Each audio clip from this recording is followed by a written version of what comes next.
Hello everyone, welcome to my channel. In this video, we are going to solve 13 minus 1 bracket 3 minus 1.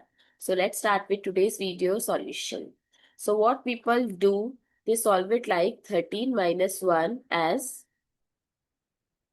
12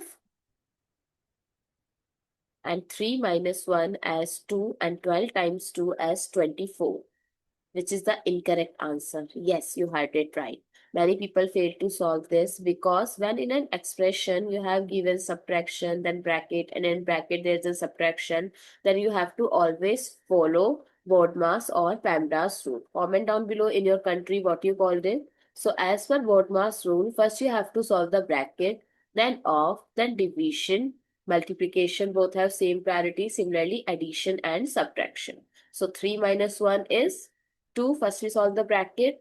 Then if there is no symbol between a number and a bracket, then we have to apply multiplication sign. Now in division, in subtraction and multiplication, we have to give priority to multiplication. So it's 13 minus 1 times 2 is 2 and 13 minus 2 is 11. So what is the correct answer? 11, not 24. I hope it's clear and you find it useful. So don't forget to share your feedback through like, share, comment and subscribe to my channel. Thanks for watching. See you in the next video.